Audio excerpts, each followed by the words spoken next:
ஆண்டவராகிய இயேசுவின் நாமத்தினாலே உங்களை வாழ்த்துகிறேன். கர்த்தர் நம்மை ஆசீர்வதிக்கட்டும். இருதய சுத்தம் என்கிற தலைப்பில் கர்த்தருடைய வார்த்தைகளை நாம் தியானித்து கொண்டிருக்கிறோம். கடந்த 2 நாட்களாக சங்கீதத்தின் புஸ்தகம் 51 சங்கீதம் 10வது வசனத்தை உங்களுக்கு சுட்டி காண்பித்து, தாவீது பாவம் செய்து தேவ கிருபையை இழந்து, இரட்சிப்பின் சந்தோஷத்தை இழந்து, பரிசுத்தாவியின் அபிஷேகத்தின் மேன்மையை இழந்து, உள்ளத்திலிருந்த உற்சாகத்தின் ஆவியை இழந்து, விரக்தி நிறைந்த போது தேவ சமூகத்தில் அவன் பண்ணினதான ஒரு விண்ணப்பத்தினுடைய ஒரு சிறு பகுதியை தான் உங்களுக்கு முன்பாக நான் வைத்திருக்கிறேன். அந்த 51 சங்கீதம் 10வது வசனம் சொல்கிறது, தேவனே சுத்த இருதயத்தை என்னிலே சிருஷ்டியும், நிலைவரமான ஆவியை என் உள்ளத்திலே புதுப்பியும் என்று தேவ சமூகத்தில் தன்னை ஆராய்ந்தறிந்தவனாக, தன்னை நிதானித்தறிந்தவனாக தேவனுடைய இரக்கத்திற்காய் கெஞ்சி நிற்கிறான். ஸ்தோத்திரம். தன்னுடைய வீழ்ச்சிக்கு காரணம் என்ன என்பதை அவன் ஆராய்ந்து பார்க்கிறதான வேளையில் அவனுடையதான கண்களுக்கும் இருதயத்திற்கும் நினைவுகளுக்கும் தென்பட்டது ஒன்றே ஒன்றுதான். தேவன் தன்னுடைய இருதயத்திற்கு ஏற்றவன் என்று சொல்லி என்னை கண்டார். ஆனால் என்னுடைய இருதயத்தில் இப்ப என்ன இல்லை? சுத்தம் இல்லை. என்னுடைய இருதயத்தில் இந்த சுத்தத்தை நான் இழந்து போனபடியினால்தான் வீழ்ச்சி அடைந்து இப்படி இன்றைக்கு நிர்பந்தமான மனுஷனாய் நின்று கொண்டிருக்கிறேன். என்னுடைய இரட்சிப்பின் சந்தோஷத்தை நான் இழந்து போனேன். உற்சாகத்தின் ஆவி என்னை விட்டு தூரமாய் போய்விட்டது. ஒரு விரக்தி தான் எனக்குள்ளாய் இருக்கிறது. பரிசுத்த ஆவியை இழந்து போக வேண்டிய கடைசி சூழ்நிலை நிற்கிறது. அதனால தான் சொல்றான், உம்முடைய பரிசுத்த ஆவியை என்னிடத்திலிருந்து எடுத்துக்கொள்ளாமலும் இரும் என்று சொல்லி அவன் சொல்லி அழுகிறத பார்க்கிறோம். கர்த்தர் எவ்வளவுதான் நமக்கு கடிந்து கொண்டு எச்சரிப்பு புத்தி சொன்னாலும், நம்மில் அநேகம் பேர் நம்முடைய குறைகளை உணர்ந்து தேவனுடைய வார்த்தைக்கு முன்பாக தாழ்மைப்பட்டு நம்முடைய வஸ்திரங்களை கிழித்து தேவனிடத்திற்கு திரும்பி, நமக்கும் தேவனுக்கும் நடுவில் இருக்கிறதான இடைவெளி என்கிற பிரிவினை மாறுவதற்கு மனம் திரும்பினதில் குணப்படுதல் என்கிறதான ஒரு பூரணத்தை கர்த்தர் உங்களிடத்தில் எதிர்பார்க்கிறார். ஆனால் நம்மில் அநேகம் நம்முடைய குறைகளை உணர்வதில்லை. தன் பாவங்களை உணர்கிறவன் யார் என்று சொல்லி வேதம் கேட்கிறது. தன் பாவங்களை உணர்வதற்கு பதிலாக தேவன் பேசுகிறதான வேளையில் மற்றவர்களுடைய குறைகளை உணர்கிற ஒரு கூட்டம். இது இவனுக்கு, இது இவளுக்கு, இது என்னுடைய வீட்டுக்காரருக்கு, இது இன்னைக்கு எனக்கு வீட்டம்மாவுக்கு, இது எனக்கு அப்பாவுக்கு, இது என்னுடைய அம்மாவுக்கு. ஆக மொத்தத்தில் எனக்கு அந்த வார்த்தை எனக்குரியதல்ல, யார் யாருக்கோ உரியது. யாருக்கோ உரிய ஒரு வார்த்தையை தேவன் எனக்கு அனுப்ப மாட்டார். அது என்னுடைய உள்ளத்தை தட்டும்படி தேவன் அனுமதிக்க மாட்டார். எது எனக்கு அனுப்பப்பட்ட தேவனுடைய வார்த்தையாக இருக்கிறதோ அந்த வார்த்தை தான் என்னுடைய இருதயத்தை என்ன பண்ண ஆரம்பிக்கும்? உடைக்கவும் உணர்த்தவும் ஆரம்பிக்கும். எதற்கு? தேவ சமூகத்தில் நம்ம தேவனுக்கு முன்பாக தாழ்த்தி மறுபடியும் ஒப்புரவாகுதல் என்கிற ஒன்றுக்குள்ளால கடந்து வர வேண்டும் என்று. எந்த இடத்திலே பலிபீடம் உடைந்து போய்விட்டதோ அந்த இடத்துல மறுபடியும் பலிபீடத்தை செப்பனிட வேண்டும் என்பதற்காக, மற்றவர்களை அடையாளம் காட்டி தப்பித்துக் கொள்வதல்ல தேவனுடைய வார்த்தை அனுப்பப்படுவதின் நோக்கம்.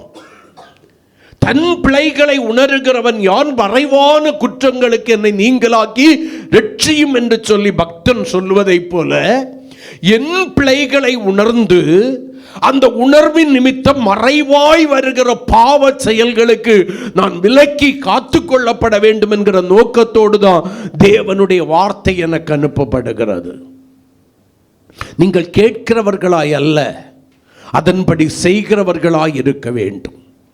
திருவசனத்தை அவமதிக்கிறவன் நாசம் அடைவான் என்று சொல்லி வேதம் சொல்கிறது. யார் என்னுடைய வசனத்திற்கு நடுங்குகிறானோ அவனை நோக்கி பார்ப்பேன் என்று சொல்லி ஆண்டவர் நமக்கு வாக்கு கொடுத்திருக்கிறார். மறுபடியும் மறுபடியும் சொல்றேன், மேன்மையாய் நினைப்பதற்கு நம்மிடத்தில் ஒன்றும் இல்லை. தேவ சமூகத்தில் வந்து அவருடைய சபையிலுக்குள்ளால உட்கார்றதுக்கு கூட நமக்கு என்ன கிடையாது, மனுஷ நியமத்தின்படி பார்த்தால் என்ன கிடையாது, தகுதி கிடையாது. ஆனால் அவருடைய கிருபை நம்மை தகுதிப்படுத்தி இருக்கிறது. அவருடைய இரக்கம் நம்மை அவருடைய சமூகத்தில் கொண்டு வந்திருக்கிறது. நம்முடைய நீதியின் நிமித்தம் அல்ல, அவருடைய கிருபையின் நிமித்தம். அப்படி தாவீதுக்கு வந்து நாத்தான் சொல்லுகிறான், நீ செய்த தவறு என்ன, நீ எதிலே விழுந்து போனாய் என்பதை குறித்து அவனுக்கு எச்சரித்ததான வேளையில தீர்க்கதரிசிகளை கொண்டு கர்த்தர் ராஜாக்களை எச்சரித்த போது சிலர் என்ன செய்து விட்டார்கள், அந்த தீர்க்கதரிசிகளை கொன்றவர்கள் உண்டு, அவர்களை சிறைச்சாலையின் உட்காவல் அறையிலே அடைத்தவர்கள் உண்டு, அவர்களுக்கு அப்பம் கொடுக்காமல் தண்ணீர் கொடுக்காமல் பட்டினியாய் வாட வைத்தவர்கள் உண்டு. எரேமியா தீர்க்கதரிசியெல்லாம் நீங்கள் வாசிக்கிறதான வேளையில் அவன் கடந்து வந்த வழிகளை நீங்கள் நினைத்து பார்க்கலாம். எத்தனையோ தீர்க்கதரிசிகள், மீகாயா என்கிற ஒரு தீர்க்கதரிசி அப்பத்தில் குறைவுபட்டவனாக தண்ணீரில் குறைவுபட்டவனாக இருக்கிறான். எதுக்காக கொஞ்சம் கொடுக்கப்படுகிறான்? ராஜா சொல்றான், நான் போரில் வென்று ஜெயம் பெற்று கொண்டு வருவேன், வந்து என் கையால் இவனை கொல்லணும், இவன் இருக்கட்டும், அதுவரைக்கும் இவன் பிழைத்திருக்கும்படி கொஞ்சம் அப்பம், இடுக்கத்தின் அப்பமும் இடுக்கத்தின் தண்ணீரும் கொடுங்கள் என்று சொல்லி போகிறான். ஏன்? கர்த்தர் இந்த தீர்க்கதரிசியை கொண்டு என்ன பண்றாரு, எச்சரிக்கிறார். ராஜாவே, நீ என்ன பண்ணிடுவ, அழிந்து போய் விடுவாய்.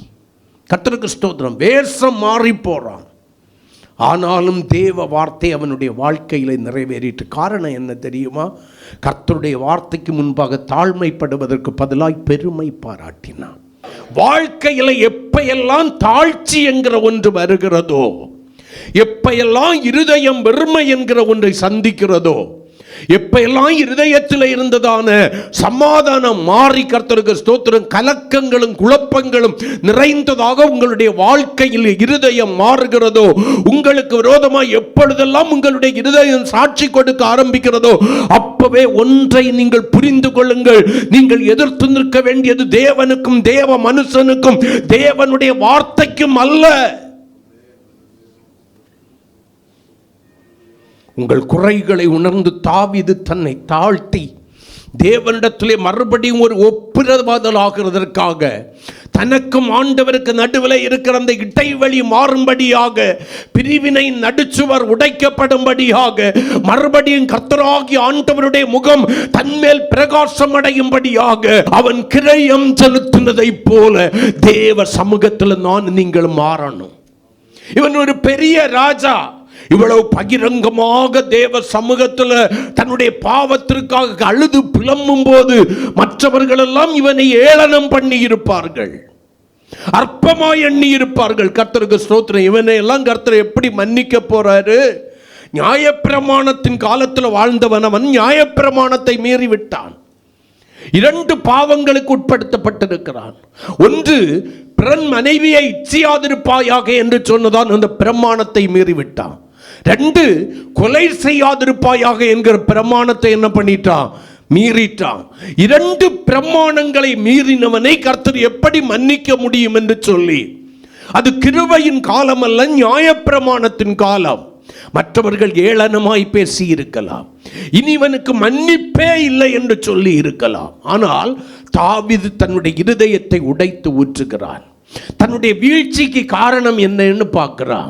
இருதயத்தின் சுத்தத்தை இழந்து போனேன். என் இருதயம் சுத்தமாய் இருந்தது வரைக்கும் எல்லாம் நலமாய் இருந்தது, என்னுடைய வழிகள் செவ்வையாய் இருந்தது, என்னுடைய வாழ்க்கை பரிசுத்தமாய் இருந்தது, என்னுடைய இருதயம் தேவனுக்கு பிரியமாய் இருந்தது, நான் தேவ பிரியனாய் இருந்தேன். என்னுடைய இருதயத்தில் சுத்தத்தை இழந்ததான வேளையில் நான் வீழ்ந்து கிடக்கிறேன். தேவ முகம் மறைக்கப்பட்டு நிர்பந்தமான மனுஷனாய் கிடக்கிறேன். அவர் ரட்சிப்பினால் சந்தோஷத்தை இழந்து போய் நிற்கிறேன். பரிசுத்த ஆவி என்னை விட்டு விலகி சென்று கொண்டிருக்கிறது. என்னுடைய இருதயம் உற்சாகத்தை இழந்து போயிருக்கிறது.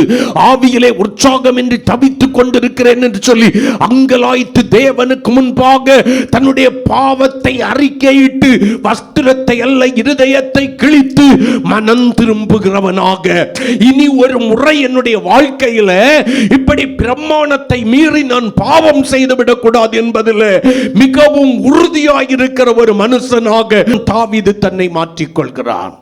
சுத்த இருதயம். அன்னைக்கும் சரி இன்னைக்கும் சரி தேவன் தன்னுடைய பிள்ளைகளிடத்தில் எதிர்பார்க்கிற ஒரு காரியம் என்ன? சுத்த இருதயம். ஆமென், அல்லேலூயா. ஏன் இருதயத்தில் சுத்தம் வேணும்னு சொல்லி 2 நாள் 2 காரியம் தியானிச்சோம்.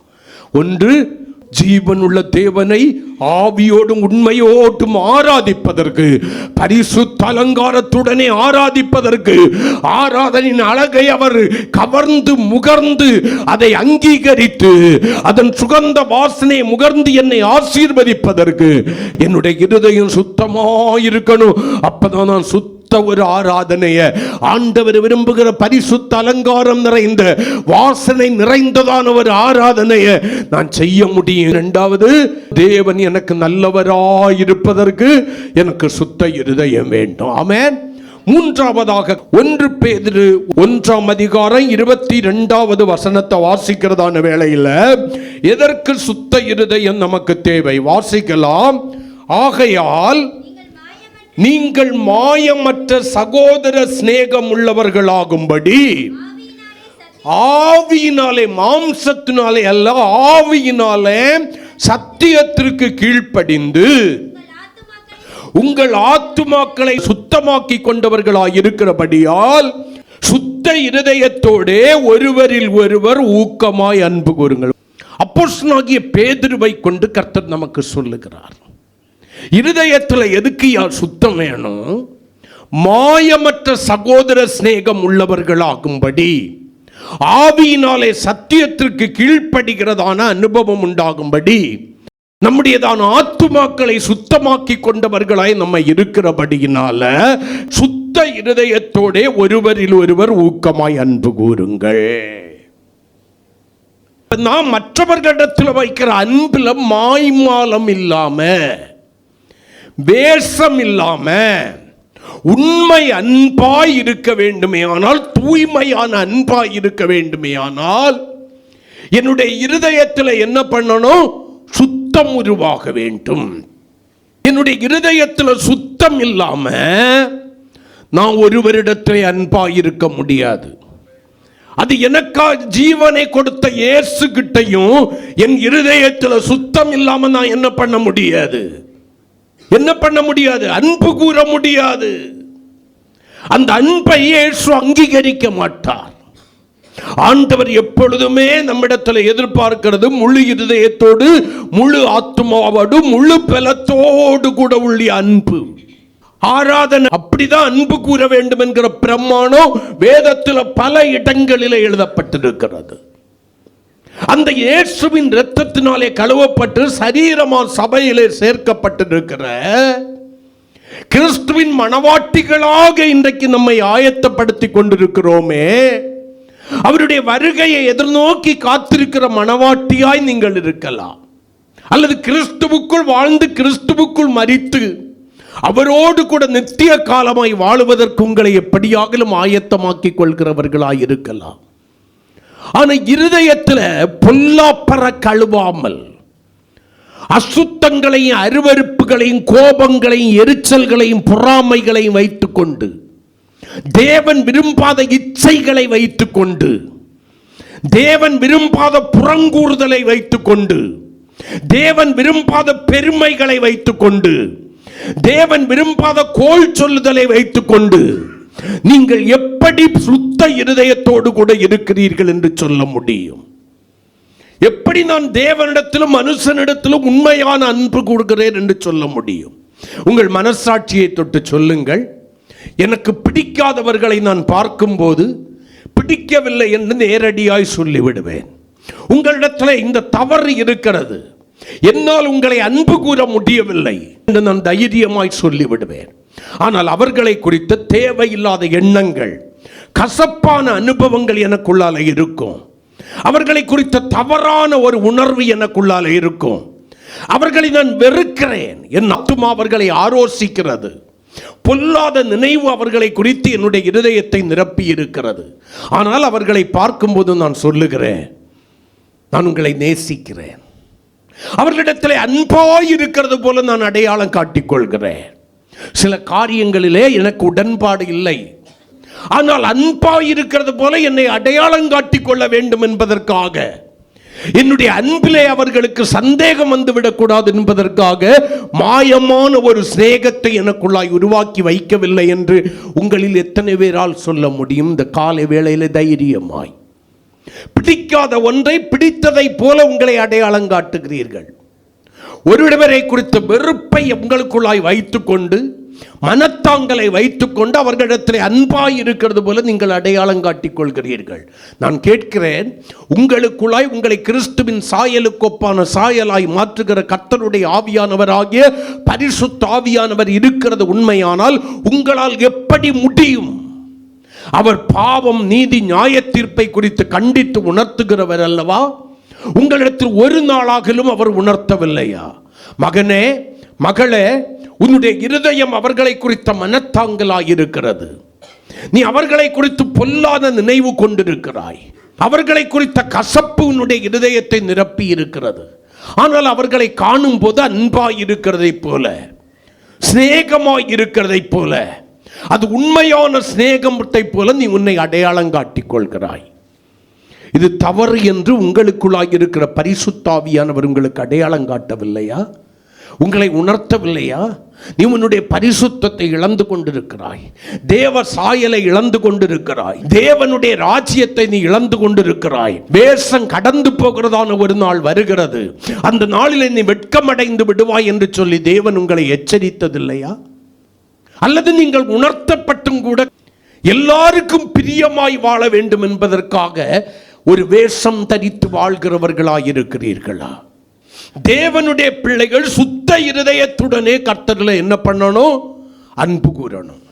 சுத்த இருதயத்தோடு கர்த்தரிலே அன்பு கூற கற்றுக்கொண்டவன் சுத்த இருதயத்தோடு மனுஷனிடத்திலும் அன்பு கூறுவான். முதலாவது உன் தேவனாகிய கர்த்தரிடத்தில் உன்னுடைய முழு இருதயத்தோடும், முழு ஆத்மாவோடும், முழு பலத்தோடும் கூட அன்பு கூற வேண்டிய முதல் கற்பனையை புதிய ஏற்பாட்டிலே பெற்றிருக்கிற நீ, உனக்கு விதிக்கப்பட்டிருக்கிற இரண்டாம் கற்பனை என்ன? உன்னை போல பிறனையும் நேசி. உனக்குள்ளாய் உன்னை குறித்த மனத்தாங்களை, வேதனைகளை, கண்ணீரின் அனுபவத்தை, எரிச்சல்களை, உன்னை குறித்த பொறாமையை உனக்குள்ளாய் வைத்துக்கொண்டு உன்னை நீ எப்படி உண்மையாய் அன்பு கூற முடியும்? நான் கேட்கிறது உங்களுக்கு புரியும் என்று நினைக்கிறேன். உங்களை குறித்து நீங்களே எரிச்சல்களையும் பொறாமைகளையும் ஆண்டவர் விரும்பாத அருவருப்புகளை உங்களுக்குள்ளாய் வைத்துக்கொண்டு உங்களை பார்த்து நீங்கள் இப்படி சொல்லுகிறீர்கள், நான் உன்னை நேசிக்கிறேன், எல்லாவற்றை பார்க்கல நான் உன்னை நேசிக்கிறேன், நான் உண்மையாய் உன்னை அன்பு கூறுகிறேன் என்று சொல்லி உங்களில் எத்தனை பேர் சொல்ல முடியும்? சொல்ல இயலாது தானே? சொல்ல முடியாது தானே? ஏன்னா உங்களை உங்களால் நேசிக்காமல் இருக்க முடியாது. உங்களை நீங்கள் நேசிப்பதை என்றைக்கு நிறுத்துகிறீர்களோ அன்றைக்கு தற்கொலை செய்து கொள்வீர்கள். ஏன்னா அதுக்கு மேல நீங்க உங்களை வெறுத்து உங்களுக்கு எதிராகவே நீங்கள் செயல்பட்டு உங்களை நேசிக்கிறேன் என்று சொல்லி மாயமான ஒரு வாழ்க்கை வாழ முடியாத போது மற்றவர்களுக்கு விரோதமாக நீங்கள் எப்படி பலவிதமான பொய்யான காரியங்களை உள்ளத்தில் நிரப்பி பொல்லாங்கானவைகளை சிந்தித்து அசுத்தமான கிரியைகளுக்கு இடம் கொடுத்து அவர்களை பார்த்து நேசிக்கிறேன் என்று சொல்ல முடியும்? 9:30 வரைக்கும் அவர்களை விமர்சிக்கிறீர்கள், அவர்களை உங்களுக்குள்ளாய் தவறாய் சித்தரிக்கிறீர்கள், பேசுகிறீர்கள்.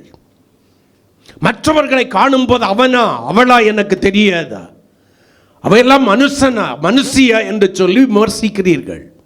அவர்களை பகிரங்கமாய் குற்றம் சாட்டுகிறீர்கள். இது எப்போ? 9:35.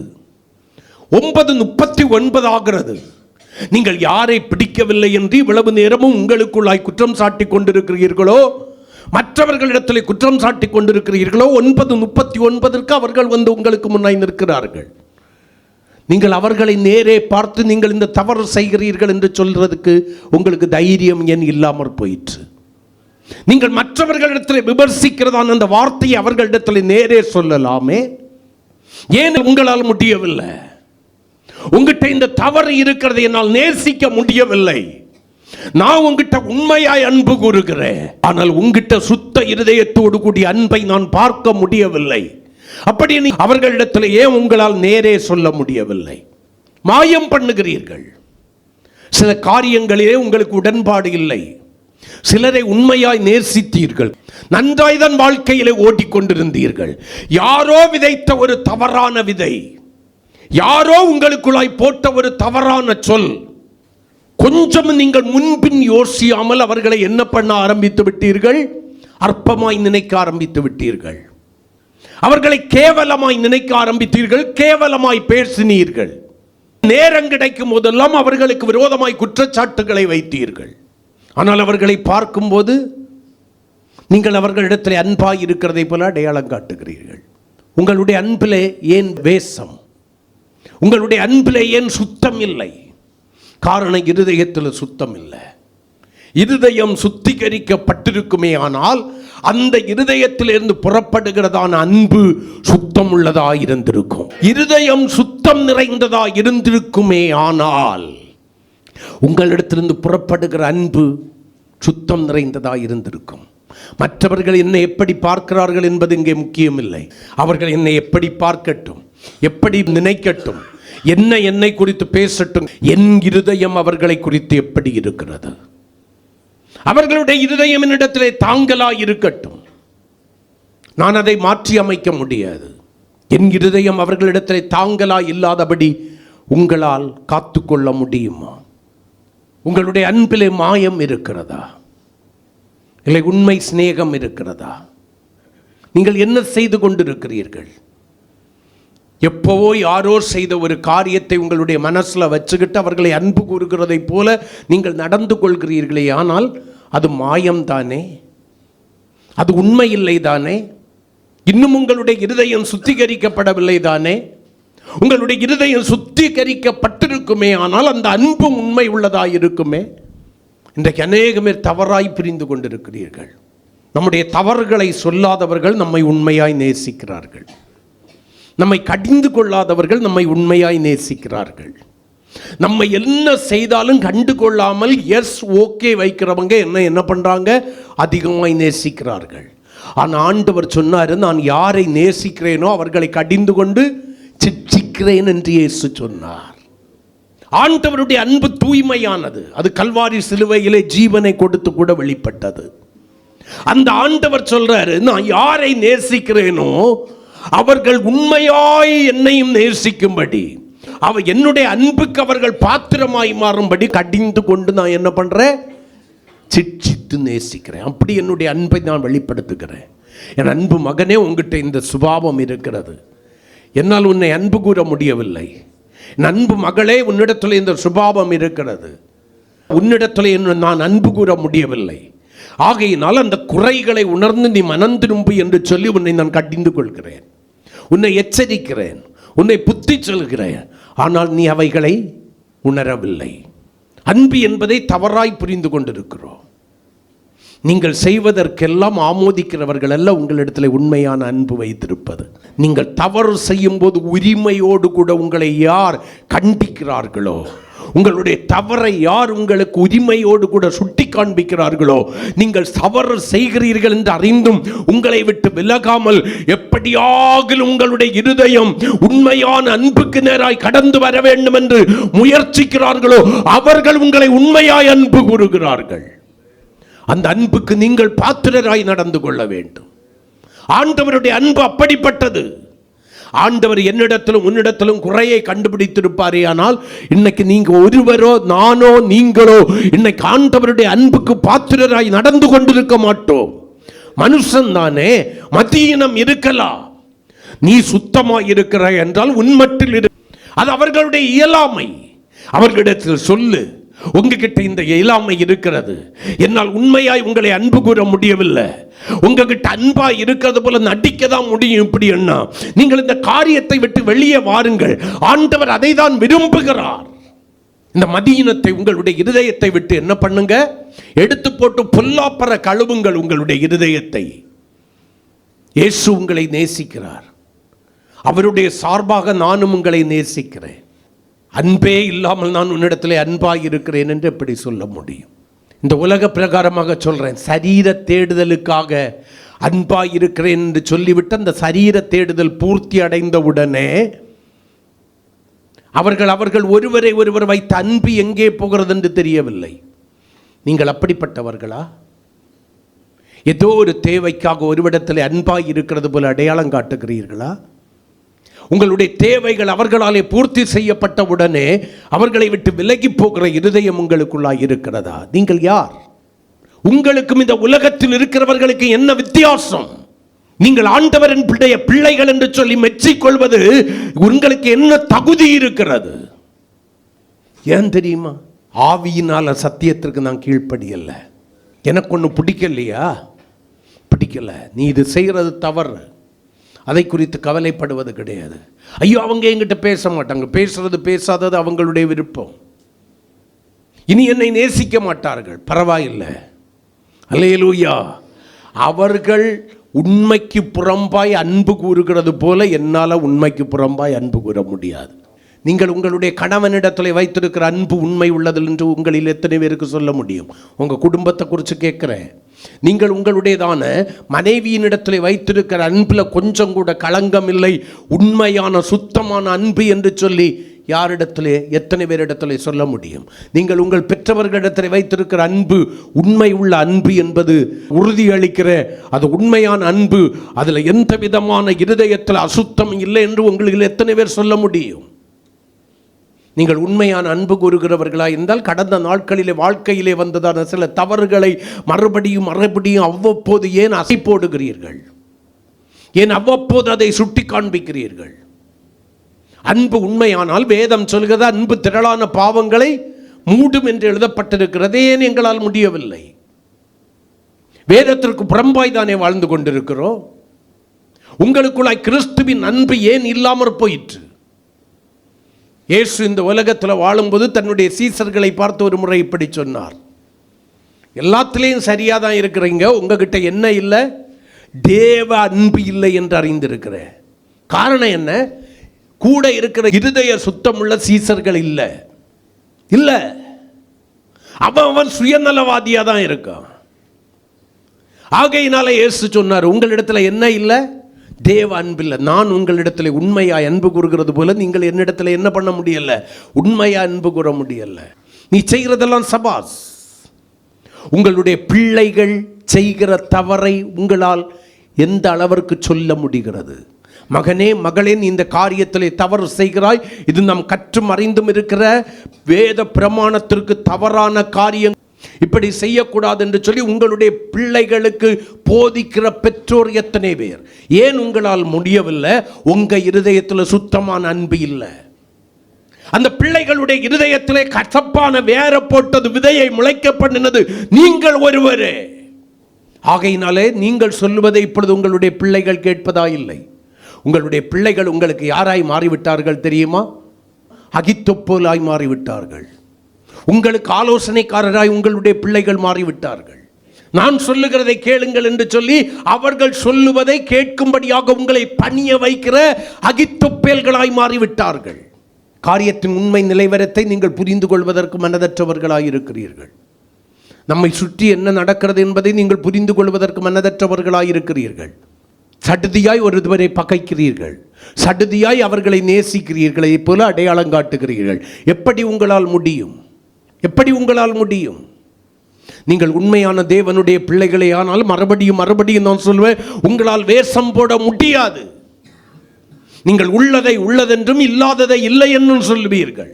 ஒருத்தங்க சொல்றது பிடிக்கலன்னா கூட பிடிச்சதை போல ஆமா போட்டுக்கிட்டு ஆமா சாமி போட்டுக்கிட்டு போறதல்ல தேவனுடைய பிள்ளைகளுடையதான வாழ்க்கையின் பழக்கம். உள்ளதை உள்ளதென்றும் இல்லாததை இல்லை என்றும் சொல்வதுதான் பழக்கம். நீ உன்னை நீதிமானாக்க துணியாதே. நீ உன்னை நீதி உள்ளவளாக்க துணியாதே. உன்னுடைய நீதி தேவனுக்கு முன்பாக மட்டும் இருக்கட்டும். மனுஷனிடத்துல எப்பெல்லாம் நீ நீதியை நிரூபிக்க நினைக்கிறியோ, போராடுகிறாயோ, உங்ககிட்ட தவறு இல்லை என்பதை அவர்கள் புரியணும்னு சொல்லி போராடிக்கிட்டு இருக்கிறாயோ, அப்ப எல்லாம் நீ தோற்று போகிறாய். உள்ளதை உள்ளதென்றும் இல்லாததை இல்லைன்னு சொல்லு. நம்புறவன் நம்பட்டும், நம்பாதவன் போட்டும். இதுதான் உண்மை. என் இருதயம் சுத்தமா இருக்கிறதுன்னு சொல்லு. சுத்தம் இல்லாம சொல்லாத, இருக்கிறதையும் பிடுங்கிடுவாரு. சுத்த இருதயத்தோடு ஒருவரில் ஒருவர் என்ன பண்ணணும்? அந்த அன்பு இருக்கணும்னு தான் ரோமர் 5:5 என்ன பண்ணினாரு? பரிசுத்த ஆவியினாலே தேவனுடைய அன்பை நம்முடைய இருதயத்தில் ஊற்றினார். ஏன்? தேவனுடைய அன்பு உண்மை உள்ளது, தூய்மை உள்ளது. அந்த அன்பு நம்மிடத்திலிருந்து வெளிப்பட வேண்டும் என்று இயேசு விரும்பினார். அவர் நம்மிடத்தில் வெளிப்படுத்தின அன்பு அதுதான்.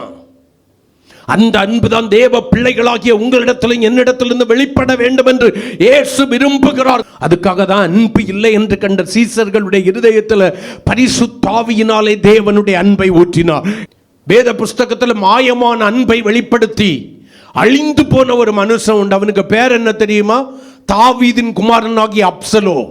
வாசிக்கலாம் 2 சாமுவேல் 15 1 முதல் 6 வரையிலான வசனங்களை எல்லாத்தையும் நான் விளக்க போறது கிடையாது, வசனத்தை மட்டும் உங்களுக்கு சொல்றேன். இதற்கு பின்பு அப்சலோம் எதற்கு பின்பு தன் சகோதரனை கொன்றுவிட்டு பயந்து ஓடி அந்நிய தேசத்திலே அடைக்கலம் புகுந்து கொள்கிறான். யோபாப் இவனுக்காக பரிந்து பேசி ராஜாவின் ஒப்புதலை பெற்று அவனை அழைத்து மறுபடியும் தேசத்திற்கு கொண்டு வருகிறான். ராஜாவாகிய தாவீது அவனுடைய தவறு நிமித்தம் அவனுடைய முகத்தை பார்ப்பதற்கு மனதற்றவனாக அவனுடைய வீட்டில் போய் அவனை இரு என்று சொல்கிறான்.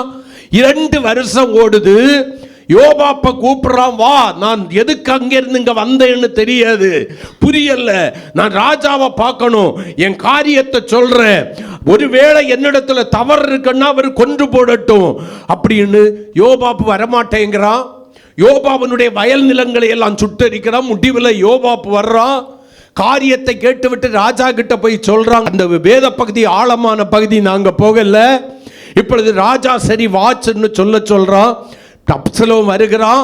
ராஜாவோடு கூட என்ன பண்றான்? பேசுகிறான். ராஜா அவனுடைய தவறை மன்னிக்கிறான், வீட்டுக்கு போறான்.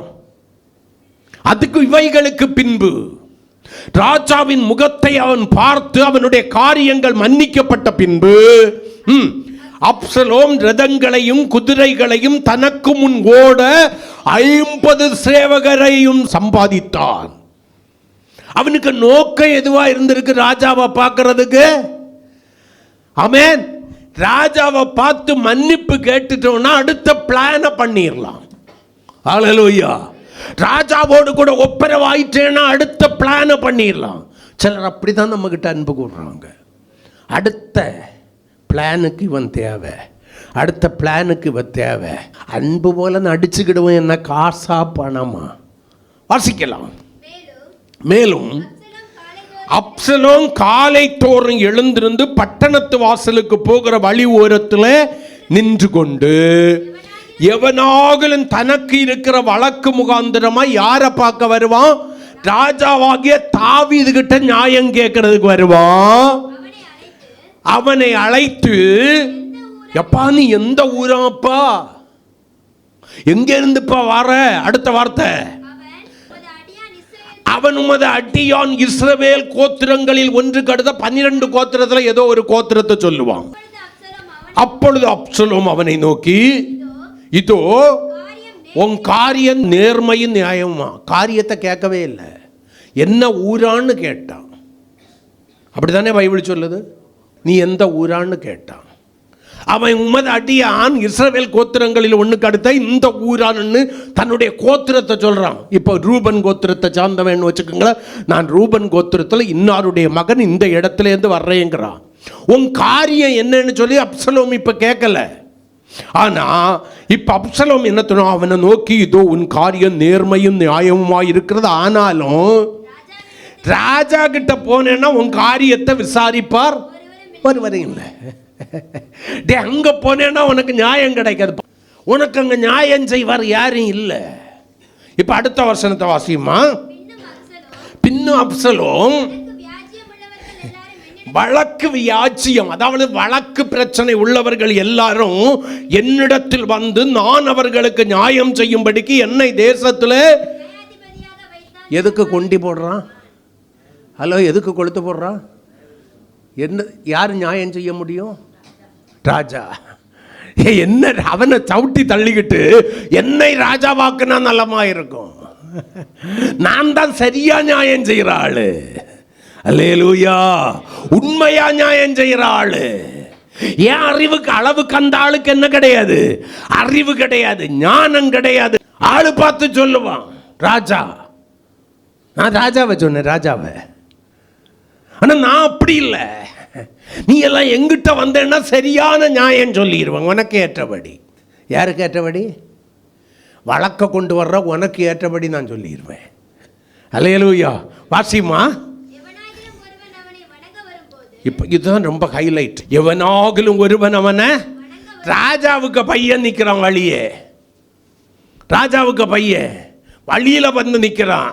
அவனை வணங்கும் வரும்போது இந்த ராஜா ஒரு நாளைக்காவது கையை நீட்டி நம்மளை கட்டி பிடிச்சு முத்தம் செய்திருப்பானா? எப்ப பார்த்தாலும் சிட்டு சிட்டு சிட்டு சிட்டு சிட்டு சிட்டு சிட்டு சிட்டு. ஒரு காலாவது கையை நீட்டி அனைத்து ஒரு முத்தம் தந்திருப்பானா? எல்லாத்துக்கும் கராரா பேசிட்டு நிற்பான். நம்மகிட்ட கரார் இல்லையா என்ன? 5வது வசனத்துல இருந்து மறுபடியும் வாசி. எவனாகிலும் ஒருவன் அவனை வணங்க வரும்போது அவன் தன் கையை நீட்டி அவனை தழுவி கட்டி அணைச்சு முத்தம் செய்வான். நம்ம எதிர்பார்ப்படிப்பு தான். அந்த கட்டி அணைத்தலுக்குள்ளால என்ன இருக்கு தெரியுமா? நான் என்ன நிலைமையில் வந்தாலும் எல்லாத்தையும் உள்ளடக்கி, you are good, you are correct. எங்கிட்ட தவறே இருந்தாலும் பரவாயில்லை, அதுதான் தப்பு, அவன் தான் தப்பு பண்ணியிருக்கான், அவன் தான் தப்பி பண்ணியிருக்கான்னு சொல்லி கட்டி அணைத்து என் காரியங்களை எல்லாம் மூடி மறைச்சுக்கிட்டு எனக்கு முத்தம் செய்வான். இந்த பிரகாரமாக அப்சலோம் ராஜாவிடத்தில் நியாயத்திற்காக வரும் இஸ்ரவேலுக்கெல்லாம் செய்து ஒரு பயலை விட மாட்டான், எல்லாருக்கும் செய்து இஸ்ரவேல் மனிதருடைய இருதயத்தை கவர்ந்து கொண்டான். இதுக்குள்ளால இருந்தது என்னது? மாய்மாலம். இந்த முத்தத்தில் உண்மை இருக்கா? இந்த கட்டி அணைப்பில் உண்மை இருக்கா? இந்த வார்த்தைகள்ல உண்மை இருக்கா? இல்லை. இவனுடைய உள்நோக்கம் என்ன? இவர்களிடத்தில் மாயம் பண்ணி வேஷம் தரித்து இல்லாத அன்பை இருக்கிறதை போல அடையாளம் காண்பித்து, இல்லாத கரிசனையை இருக்கிறதை போல அடையாளம் காண்பித்து, இல்லாத நியாயத்தை இருக்கிறதை போல அடையாளம் காண்பித்து இவர்களை ஆளுகிறவனாக நான் மாற வேண்டும். சிங்காசனத்தில் இருக்கிற என் தகப்பனுடைய சிங்காசனத்தை விட்டு இவர்கள் என் தகப்பனை துரத்த வேண்டும்.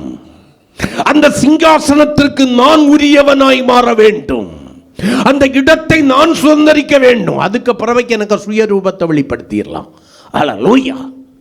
அது வரைக்கும் கொஞ்சம் அடக்கி வாசிச்சல சொல்றதை கேட்டிருப்பீங்க, இல்லை நம்ம கிட்டே சொல்லியிருப்பாங்க. நம்ம காரியம் நடக்கணும், அது வரைக்கும் என்ன பண்ணுங்க, கொஞ்சம் அடக்கி வாசிங்க, அதுக்கு பிறகு பார்த்துக்கலாம். நம்ம காரியம் முடியட்டும். அவனை வச்சு தான் இந்த காரியம் நடக்கணும். அவனை வச்சு தான் நினைக்கிறான். அவன் நினைச்சாதான் அது முடியும். அவன் நினைச்சாதான் முடியும். அது வரைக்கும் என்ன பண்ணு, கொஞ்சம் அட்ஜஸ்ட் பண்ணு. நம்ம காரியம் முடிகிற அன்னைக்கு பார்த்துக்கலாம். மாய்மாலம் தானே, வேஷம் தானே. சிலரிடத்தில் சில நன்மைகளுக்காக நீ போடுகிற வேஷம், அன்பில்லாத இருதயத்திலே அன்பு இருக்கிறதை போல காட்டுகிற அடையாளம் அன்பு, வேஷம்தானே, உண்மை இல்லை தானே. அப்போ அவன் இருதயத்தில் சுத்தம் இல்லைன்னு தானே. அவன் கட்டி அணைக்கிற இருதயத்தில் சுத்தம் இல்லை, சுத்தம் இல்லை.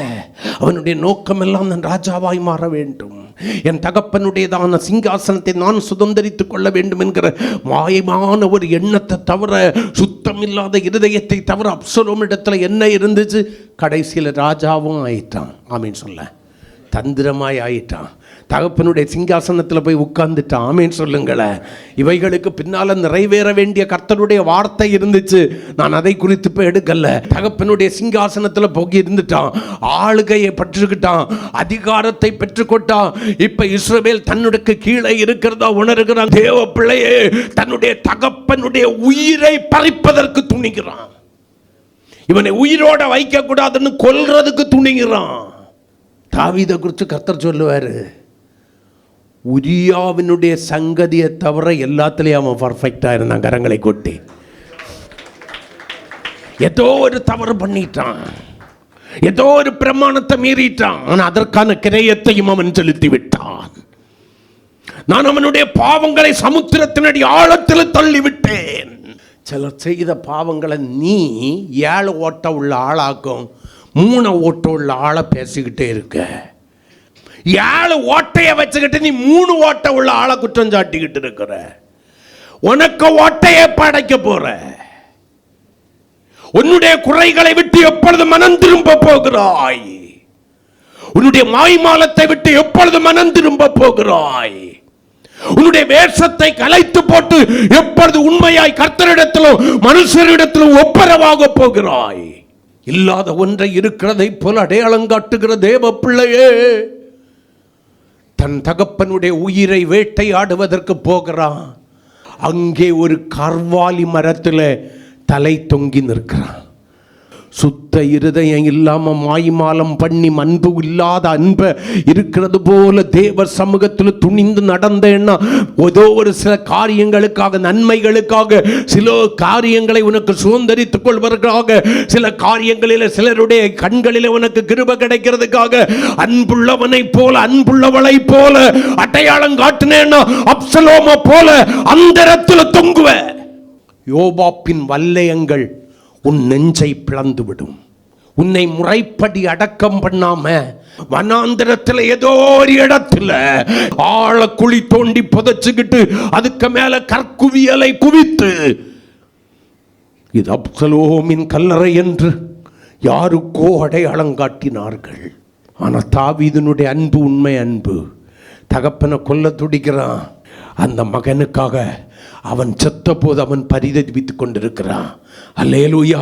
யுத்தத்திற்கு போறவங்கிட்ட சொல்றான், அவன் என்ன கொல்ல வந்தது இருக்கட்டும், என் பிள்ளையாண்டனை மெதுவா நடத்துங்கப்பா, அவனுக்கு சேதம் ஒண்ணு வராத பாருங்க. அதுதான் உண்மை அன்பு. எனக்கு தீமையே செய்திருந்தாலும் அவனுக்கு தீமை வந்துடக்கூடாதுன்னு பரிதபிக்கிறவன் தான் உண்மை அன்பு. அந்த தீமை உனக்கு மேல வந்துடக்கூடாதுன்னு உனக்கு கடிந்து கொள்கிறவன் தான், புத்தி சொல்கிறவன் தான், எச்சரிக்கிறவன் தான் உண்மை அன்பு. கர்வாலி மரத்தில் வானத்துக்கும் பூமிக்கும் நடுவில் தொங்கிக்கிட்டு நிற்கிறான். யோபாபின் வல்லையங்கள் அவனுடைய நெஞ்சை பிளந்தது. கரங்களை கொட்டி. தேவஜனமே, தேவஜனமே, உன்னுடைய அன்புல மாயம் இருக்குமே ஆனால் ஜாக்கிரதை, ஜாக்கிரதை. ஒரு நாளில் நிர்பந்தமான மனசனாய் மனசியாய் மாறுவாய். உன் இருதயத்தை சுத்தமாக்கிக்கொள். எதுவரைக்கும் சுத்தாங்கம் அடையாதிருப்பாய். சுத்த இருதயத்தோடு ஒருவரில் ஒருவர்.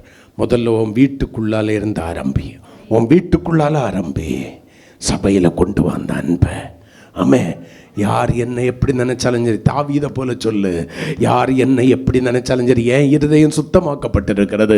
ஆமே, என் இருதயம் சுத்தமாக்கப்பட்டிருக்கிறது. என்னை குற்றவாளியாய் தீர்த்து எனக்கு நஷ்டங்களை ஏற்படுத்தினாலும் சரி, வெறும் காலாய் முகத்தை மூடிக்கொண்டு அழுது கொண்டு ஒலிவ மலையின் மேல் ஏறச் செய்த அப்சலோமானாலும் சரி, என்னை கொல்ல துடித்து என் பின்னே துரத்தி கொண்டு வருகிற அப்சலோமானாலும் சரி, அவனிடத்தில் நான் வச்சிருக்கிறது உண்மை அன்பு. அவன் எனக்கு தீமை செய்யட்டும், நான் உன் மேலே வச்சிருக்கிறது என்ன அன்பு? உண்மை அன்பு என்று எத்தனை பேர் இந்த பகல் காலத்தில் சொல்ல முடியும்? என்ன நீ இப்படி பண்ணிட்டியா பார்த்துக்க.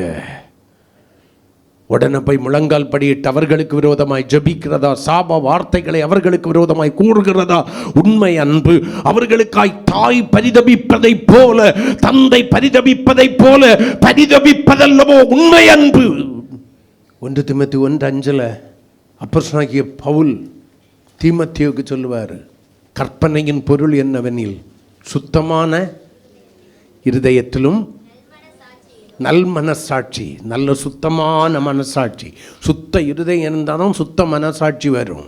சுத்தமான இருதயத்திலும் நல் மனசாட்சியிலும் மாயமற்ற விசுவாசத்திலும் பிறக்கும் அன்பே கற்பனையின் பொருள். அதாவது மொத்தமாக சொல்லிட்டோன்னா, சுத்த இருதயத்திலிருந்து வெளிப்படுகிற அன்பே கற்பனையின் பொருள்.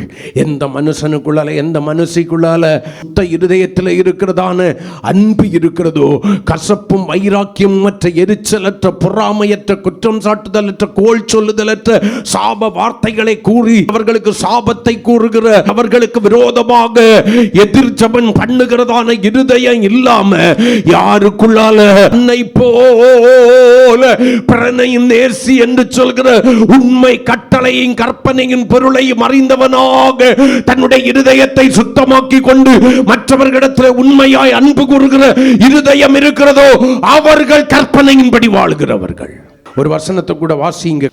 ரோமர் 12:9. உங்கள் அன்பு சுத்த இருதயத்திலிருந்து வருகிற மாயமற்றதாய் வேஷமற்றதாய் இருப்பதாக, தீமையை வெறுத்து நன்மையை பற்றி கொண்டிருங்கள். அல்லேலூயா. ஆமென். உங்க அன்பு மாயமற்றதாய் இருப்பதாக, தீமையை வெறுக்கிற இருதயமுடையவர்களாயிருந்து நன்மையை பற்றி கொண்டிருங்கள். மாயம் உள்ள அன்பு நம்மை அழித்துவிடும். வேஷம் தரிக்கிற அன்பு அல்லது உண்மையற்ற அன்பு நம்மை அழித்துவிடும். நித்திய நரகாக்கினியின் பிள்ளைகளாய் மாற்றிவிடும். ஜீவனை விட்டு நம்மை தூரப்படுத்தும். இந்த காலை வேளையில் நம்மை நிதானித்து அறிவோம், கர்த்தராகிய இயேசு வரப்போகிறார். அல்லேலூயா. அடுத்த காரியத்துக்கு ஒரே ஒரு வசனத்தை மட்டும் சொல்லி முடிக்கிறேன். இந்த செய்தியை இன்னைக்கோடு முடிக்க விரும்புகிறேன். 4வது, எதற்கு சுத்த இருதயம் தேவை? மத்திய எழுதின சுவிசேஷம் 5ஆம் அதிகாரம் 8வது வசனத்தை வாசிக்கிறதான வேளையில், தேவனை தரிசிக்கும் பாக்கியம் அடைவதற்கு, ஆமீன் சொல்லுங்களேன், தேவனை தரிசிக்கும் பாக்கியம் அடைவதற்கு எனக்கு சுத்த இருதயம் தேவை. மத்திய 5:8 வாசியமா. 4வதாக, இருதயத்தில் சுத்தம் உள்ளவர்கள் பாக்கியவான்கள், அவர்கள் தேவனை தரிசிப்பார்கள். ஆமென். அப்ப என்னுடைய இருதயத்தை சுத்தமாக்கி கொண்டேனே ஆனால், என்னுடைய இருதயத்தின் அசுத்தத்தை விட்டு மனம் திரும்புகிற அனுபவம் எனக்கு இருக்கும் என்றால் மட்டும்தான் இயேசுவை நான் தரிசிக்க முடியும், இயேசுவோடு கூட சேர முடியும். ஒரு பாட்டு பாடினமே, இயேசுவோடு சேர்ந்திருப்பது என்ன பாக்கியம், இயேசுவுக்காய் ஜீவிப்பது என்ன ஆனந்தம். அவர் கூட இருந்து அவரோடு கூட வாழுகிற அனுபவம் வேணும்னா அவர் வருகையிலே அவர் தரிசிக்கிற பாக்கியம் வேணும். ஆமென். அல்லேலூயா. அவர் சபையை எடுத்துக்கொள்ள வரும்போது தரிசிக்கிற பாக்கியம் வேணும். மரித்தேன் என்றால் கிறிஸ்துவுக்குள் மரித்து முதலாம் உயிர்த்தெழுதலுக்கு பங்குள்ளவனாய் மாறி இயேசுவை தரிசிக்கிற பாக்கியம் வேண்டும். அதுக்கு நான் செலுத்த வேண்டிய ஒரு கிரயம் இருக்கு. இந்த பூமியில சரீர மரணம் என்கிற ஒன்று அடைகிறதுக்கு முன்னால என் இருதயத்தை நான் சுத்தமாக்கி கொள்ள வேண்டும். சுத்த இருதயம் எனக்குள்ளால இல்லாம இந்த பூமியில நான் மரிச்சேன்னா கிறிஸ்துவுக்குள் மரிக்கிறவன் அல்ல, கிறிஸ்துவுக்குள் மரிக்கிறவள் அல்ல. இயேசு வருகையில நான் உயிரோடு கூட மரித்தாலும் எழும்ப மாட்டேன்.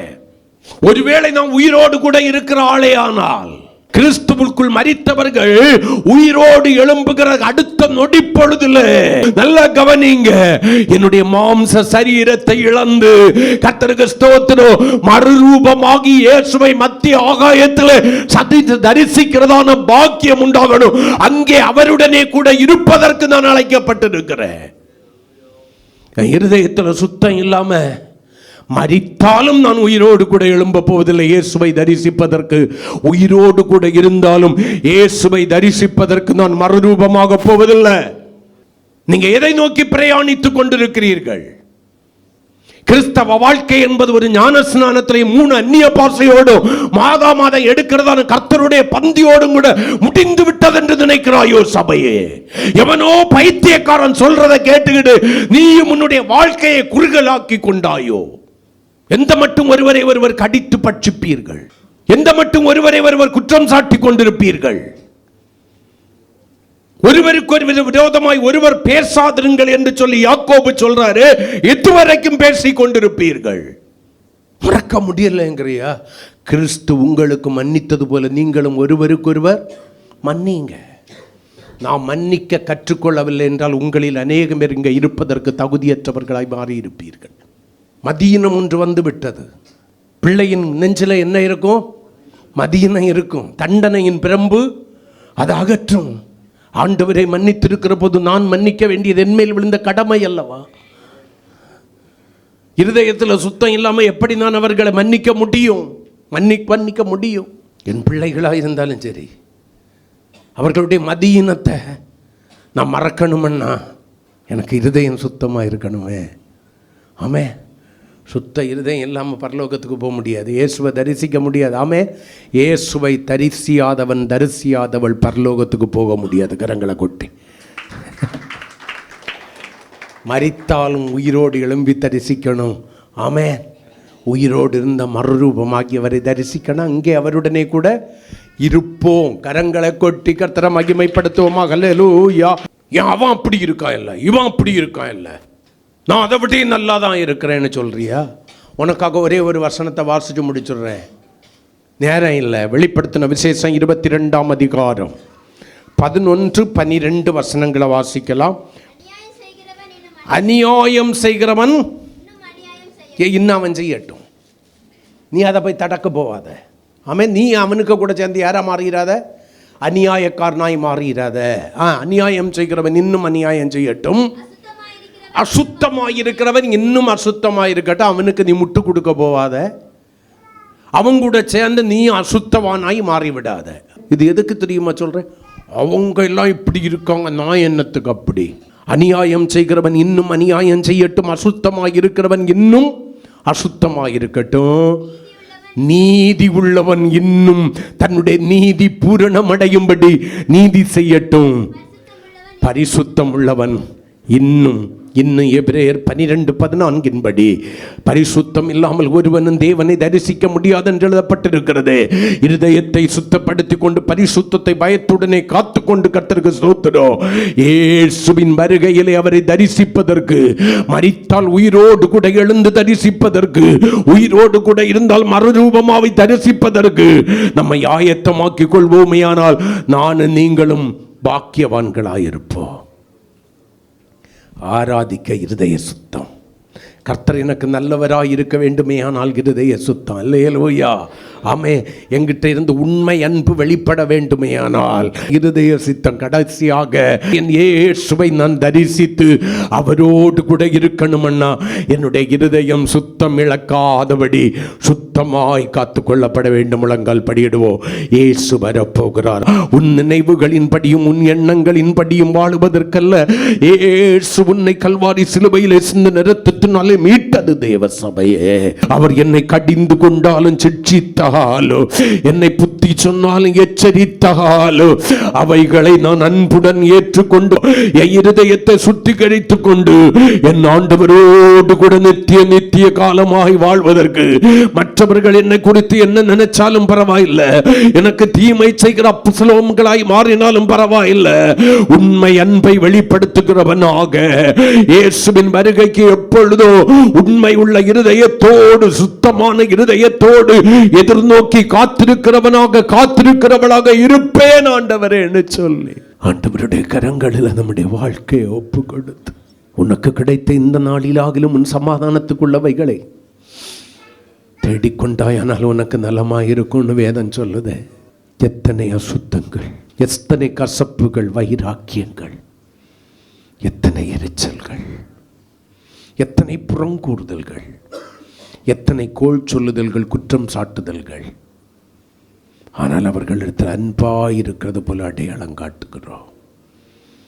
அவர்களை பார்க்கும்போது அன்பாயிருக்கிறது போல அடையாளம் காட்டி கொண்டிருக்கிற சபையே, இந்த காலை வேளையில் நீ ஒரு அப்சலோமாய் வாழ விரும்புறியா? வேண்டாம். கைவிடப்பட்ட புத்தி இல்லாத கன்னிகைகளைப் போல இருக்க விரும்புறியா? வேண்டாம். இயேசுவின் பகிரங்க வருகையில் நியாய தீர்ப்புக்கென்று வைக்கப்பட்டிருக்கிற கல்லறைகள் திறக்கப்படும் போது அதில் எழுந்து நியாயாசனத்திற்கு முன்பாக நிற்கிற வெள்ளாடாய் இருக்க விரும்புறியா? உன் இருதயத்தை நீ தான் சுத்தம் படுத்திக்கிடணும். ஆண்டவர் கேட்டுட்டார், எது வரைக்கும் சுத்தாங்கம் அடையாதிருப்பாய்? அவருடைய வருகையை குறித்த எதிர்நோக்குதல் உனக்குள்ளால உண்டா? இல்லை நோவாவின் காலத்து ஜனங்களை போல புசிப்போம், குடிப்போம், பெண் கொள்வோம், கொடுப்போம், சாபோம் என்று வாழ்ந்து கொண்டிருக்கிறாயா? இதுக்கு பின்னால் தான் உனக்கு ஒரு வாழ்க்கை இருக்கிறது. எஸ், என்னுடைய இருதயத்தில் சுத்தம் இல்லாமல் நான் உணர்ந்துக்கிட்டேன். என்னுடைய அன்பில் சுத்தம் இல்லை. ஹல்லேலூயா. அன்பில் என்னை பரிசுத்தனாக்க தம்மை கொண்டு சகலத்தையும், அன்பில் என்னை பரிசுத்தனாக்க உம்மை கொண்டு சகலத்தையும் உருவாக்கிய நீ முதற் பேரானீரோ, தந்தை நோக்கமனாதியன்றோ. உருவாக்கிய நீ முதற் பேரானீரோ, தந்தை நோக்கமனாதியன்றோ. என் இயேசுவே, என் இயேசுவே நேசித்தீரே, மன்னான நான் என் மாத்திரம் இன்னும் நன்றியுடன் துதிப்பே, இன்னும் நன்றியுடன் துதிப்பே. ஆண்டவரே, உமக்கு உண்மை உள்ள ஒரு ஆராதனை செய்யும்படி, நீர் விரும்புகிற ஒரு ஆராதனை செய்யும்படி என் இருதயம் சுத்தம் பட வேணும் ஆண்டவரே. கசப்பு, அழுக்கு, வைராக்கியம், எரிச்சலை எல்லாம் வச்சுக்கிட்டு உமக்கு ஆராதனை செய்கிறேன். நன்றி இல்லாத இருதயத்தோடு உமக்கு ஆராதனை செய்கிறேன் ஆண்டவரே. நீர் எனக்கு நல்லவராயிருப்பதற்கு என் இருதயம் சுத்தம் வேணும் ஆண்டவரே. ஏசப்பா, நீர் நல்லவராகவே இருக்கிறீர், ஆனால் என் இருதயத்தில் சுத்தம் இல்லப்பா. ஏசப்பா, ஏசப்பா, ஏசப்பா, ஏசப்பா, ஏசப்பா, ஏசப்பா, ஏசப்பா, ஏசப்பா. உம்மகிட்ட நான் செலுத்துகிற அன்பிலையும் உண்மை இல்லை. உம்மகிட்ட செலுத்துகிற அன்பு உண்மையாக இருந்திருக்கும்னா நான் உம்முடைய கற்பனைகளை கை கொண்டிருப்பேனே. உம்முடைய கற்பனைகளை கை கொண்டு நடக்கிறேன்னா என்னுடைய இருதயம் சுத்தமாக இருக்குமே ஆண்டவரே. நான் பிறரிடத்திலே உண்மையான அன்பை வெளிப்படுத்தி இருப்பேனே. வேஷம் இல்லாத சுத்தமான இருதயத்தோடு அன்பு செலுத்தி இருப்பேனே. உம்மிலும் மற்றவர்களிடத்திலும் உண்மையாய் அன்பு செலுத்த எனக்கு இருதய சுத்தம் வேணும் ஆண்டவரே. எல்லாவற்றுக்கும் மேலே நான் கைவிடப்பட்டு போகாதபடி, மரித்தாலும் உயிரோடு கூட எழுந்து உம்மண்டை வர உம்மை தரிசிக்க, உயிரோடு இருந்தாலும் மறுரூபமாகி உம்மை தரிசிக்க எனக்கு இருதய சுத்தம் வேணும்னு அறிந்து கொண்டேன். என்னை நான் சுத்தாங்கம் அடைவதற்கு ஒப்புக்கொள்கிறேன். இன்னைக்கு முதல் என்னுடைய இருதயம் சுத்தமான இருதயமாய், கர்த்தர் விரும்புகிற இருதயமாய், கொஞ்சம் கூட மாயமற்ற வாழ்க்கை, உண்மையான வாழ்க்கை வாழுவதற்கு என்னை அர்ப்பணிக்கிறேன்னு சொல்கிறவங்க உங்கள் கரங்களை உங்கள் மார்போடு கூட வச்சு ஆண்டவரை பார்த்து சொல்லுங்களேன், ஆண்டவரை பார்த்து சொல்லுங்களேன். ஹல்லேலூயா. ஓட்டத்தை ஜெயமுடன் நானும் ஓடிட அருள் செய்வா, ஓட்டத்தை ஜெயமுடன் நானும் ஓடிட அருள் செய்வா, விசுவாச பாதையில் சோராது ஓடிடுவேன். கரங்களை மார்போடு அணைச்சு, விசுவாச பாதையில் சோராது ஓடிடுவே, பரலோகமே என் சொந்தமே என்று காண்பேனோ, என் இன்ப இயேசுவை நான் இன்று காண்பேனோ, பரலோகமே என் சொந்தமே என்று. அது நம்முடைய இலக்காய் மாறட்டும். முன்னிறுத்தி ஓடுவோம். கர்த்தர் நமக்கு உதவி செய்வார்.